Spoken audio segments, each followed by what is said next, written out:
Subsidi memang enak, tapi subsidi juga bisa jadi candu. Di video ini saya akan jelaskan beberapa fakta pahit soal subsidi BBM kita.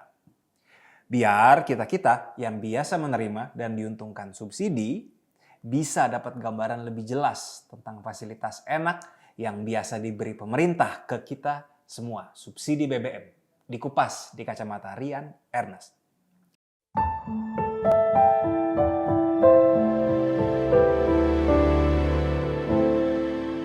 Pemerintah Indonesia memberi sinyal akan menaikkan harga BBM bersubsidi. Satu faktornya, besaran subsidi sekarang membengkak. Sekarang sekitar 500 triliun rupiah. Sebuah loncatan luar biasa dari subsidi tahun lalu yang sekitar 131 triliun. Semuanya dipicu kenaikan harga minyak dunia. Ini nggak mudah. Karena kebanyakan dari kita hidup dalam konsep bahwa Indonesia adalah negara kaya minyak. Jadi ide bahwa BBM mahal sepertinya hal yang mustahil bagi kita semua. Gimana faktanya? Berikut adalah gambar yang saya rujuk dari tulisan Faisal Basri di blog beliau bulan ini. Kita lihat. Angka produksi minyak bumi kita terus turun sebenarnya dari tahun 1991. Sekarang saja Indonesia cuma produksi setengah dari puncaknya tahun 91 itu. Ironis kan? Padahal pemakaian minyak bumi kita terus naik. Jadi mau nggak mau, terus menerus deh kita impor minyak dari luar negeri. Jadi jelas kita bukan kaya minyak. Kalaupun kaya minyak, minyaknya masih adem ayem nih di dalam perut bumi kita. Belum kita temuin. Dan ini jadi masalah juga. Investor belum tentu berani masuk ke area bor minyak yang mahal banget. Dan penuh resiko. Udah ngebor, mahal-mahal, nggak dapat minyak. Jadi singkatnya Bapak Ibu, Saudara-saudari sekalian, mitos Indonesia kaya minyak harus kita simpen di laci. Mitos itu tidak sesuai fakta. Hal berikutnya soal subsidi. Subsidi memang kebijakan yang banyak ditentang ekonom tetapi disukai oleh politisi. Jelas itu kebijakan yang populer karena meringankan beban ekonomi warga, tapi di sisi lain anggaran negara harus menambal itu semua. Nah soal subsidi ini, Menteri Keuangan Sri Mulyani bilang, kalau BBM bersubsidi kita lebih banyak dinikmati masyarakat mampu. Sri Mulyani menjelaskan, ratusan triliun subsidi yang menikmatinya adalah kelompok yang paling mampu. Karena mereka yang konsumsi BBM, Pertalite, solar, hingga Pertamax.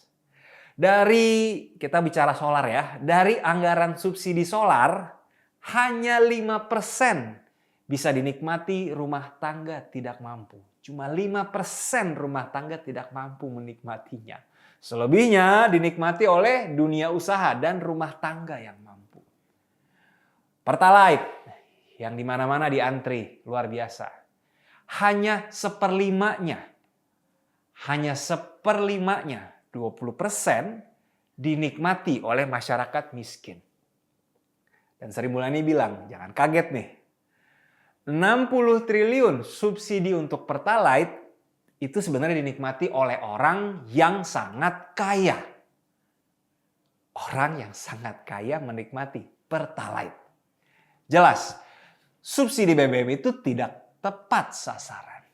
Dan ini bukan kata orang-orang ngasal di luar sana. Ini kata pemerintah sendiri, Menteri Keuangan Republik Indonesia. Kenaikan harga BBM bersubsidi juga menimbulkan pro dan kontra tersendiri karena ada kaitan dengan inflasi. Ekonom senior Indef Faisal Basri memprediksi inflasi akan tetap tinggi meski tidak ada kenaikan harga BBM.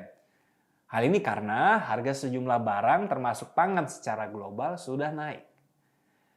Dan Faisal Basri mengatakan jika harga BBM naik, kenaikan solar akan lebih berpengaruh terhadap inflasi ketimbang Pertalite. Sampai sekarang, pemerintah masih menahan harga BBM subsidi, meskipun harga minyak mentah dunia sudah melambung tinggi. Dan keputusan yang diambil pemerintah untuk mempertahankan harga inilah yang membuat anggaran subsidi membengkak menjadi 502,4 triliun rupiah. Bayangkan, itu adalah 1/6 dari anggaran negara kita. 1/6. Dana sebesar itu tidak tepat sasaran. Harusnya dinikmati oleh masyarakat yang ekonomi tidak mampu. Saran saya mendingan dialihkan saja, langsung menjadi transfer tunai. Langsung ke penduduk yang memerlukan. Sebenarnya, pengurangan anggaran subsidi BBM telah dilakukan Pak Jokowi di awal masa pemerintahannya. Bahkan menurut Faisal Basri, beliau menilai Presiden Jokowi sebenarnya sudah membuat kebijakan yang baik dan ini perlu dilaksanakan konsisten. Saat itu, Pak Jokowi mengeluarkan Perpres 191 tahun 2014 yang semangatnya untuk melakukan pengurangan subsidi BBM. Dan dalam catatan Faisal Basri, pencabutan subsidi ini berdampak besar pada pengeluaran pemerintah untuk subsidi BBM. Pengeluaran pemerintah untuk subsidi BBM dari 191 triliun di tahun 2014 turun drastis hanya menjadi 34,9 triliun di tahun 2015. Turun drastis. Nah, kembali soal rencana kenaikan BBM. Saat ini pemerintah telah menyiapkan 3 bantuan sosial untuk pengalihan subsidi BBM. Ketiga bansos senilai 24 triliun tersebut digelontorkan pemerintah di tengah isu kenaikan harga BBM yang mencuat beberapa waktu. Bansos pertama adalah bantuan langsung tunai atau BLT yang diberikan kepada 20 juta kelompok penerima manfaat dengan nilai Rp600.000 para penerima manfaat. Bansos kedua, bantuan subsidi upah sebesar Rp600.000 untuk para pekerja dengan gaji di bawah 3,5 juta per bulan. Kemudian yang ketiga, mengalokasikan 2% atau sekitar 2 triliun rupiah dana transfer umum Pemda untuk sektor transportasi umum, ojek, dan nelayan. Nah, selain itu pada dasarnya mengurangi subsidi BBM secara bertahap dan mengalokasikannya ke anggaran untuk sektor lebih produktif adalah jalan yang terbaik. Penetapan harga BBM seharusnya juga berdasarkan formula yang mengacu kepada harga minyak bumi di pasar global. Hal ini untuk menjaga stabilitas fiskal di anggaran pendapatan dan belanja negara saat ini. Saya setuju dengan kebijakan ini semua, namun ada beberapa catatan yang perlu diperhatikan pemerintah sebelum menjalankan kebijakan ini. Karena saya yakin bagi sejumlah kalangan, langkah ini tidak cukup untuk meredam dampak negatif kenaikan BBM. Nah, pertama, pemerintah perlu memperhatikan data masyarakat miskin yang ada dan perbaiki datanya agar bansos pun tak salah sasaran. Karena sekarang permasalahan di lapangan tidak semua masyarakat miskin masuk ke dalam daftar penerima bantuan sosial terbaru. Bahkan beberapa kelompok mampu masih dapat.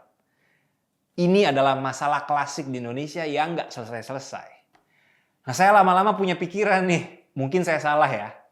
Jangan-jangan organ dari pemerintah yang sampai sekarang masih belum optimal membereskan data penduduk miskin, agar subsidi energi bisa dialihkan ke bantuan langsung sampai ke rumah tangga miskin tersebut, jangan-jangan memang sengaja melakukan itu semua.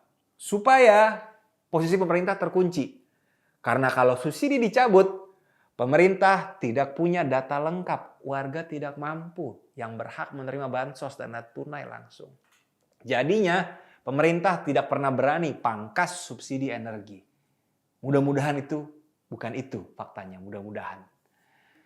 Nah, kedua, sasaran dari bansos ini jangan hanya yang termasuk 40% penduduk dengan pengeluaran terendah. Akan tetapi juga ke kelas menengah rentan yang jumlahnya lebih banyak loh. Di Indonesia itu ada sekitar 115 juta orang. Bahkan pekerja yang memiliki upah minimum juga saya rasa perlu mendapatkan bantuan. Karena ketika harga BBM bersubsidi naik, semua bisa kena dampaknya. Kita semua yang menonton pasti terkena dampaknya. Dan ketiga, perlu adanya kenaikan besaran bansos untuk kompensasi kenaikan harga BBM. Ide ini diungkapkan oleh Direktur Center of Economic and Law Studies, Bima Yudhistira, yang bilang bahwa anggaran penambahan bansos untuk kompensasi kenaikan harga BBM subsidi dinilai terlalu kecil. Idealnya, pemerintah harus menggelontorkan tambahan bansos senilai 200 sampai 250 triliun untuk mengcover kelas menengah rentan, pekerja informal, dan para pelaku UMKM yang terdampak kenaikan harga BBM. Bahkan ekonom dan pengamat pasar modal UI, Budi Frensidi menjelaskan, tingkat kemiskinan Indonesia masih relatif tinggi loh, dampak COVID kemarin. BPS melaporkan rasio kemiskinan di Indo mencapai hampir 10% atau sekitar 26 juta orang. Jadi kalau memungkinkan besaran bansos ya perlu untuk ditambah. Karena saat ini masyarakat tengah dibebani atas kenaikan harga pangan, imbas ketegangan geopolitik dunia. Oke, jadi sudah jelas ya, mitos kita Indonesia adalah negara kaya minyak, jadi minyak itu harus murah, sudah terbantahkan. Dan subsidi BBM sebenarnya, faktanya sangat sedikit bisa dinikmati oleh bapak, ibu, dan saudara-saudara yang berhak, yang golongan ekonominya kurang mampu. Pak Jokowi harus tegas dan siap tidak populer. Tidak mudah memang, tetapi menurut saya akan mudah dilakukan apabila pemerintah siap mengalihkan dana subsidi BBM yang sampai 500 triliun itu ditransfer saja langsung tunai kepada mereka-mereka yang membutuhkan. Semoga.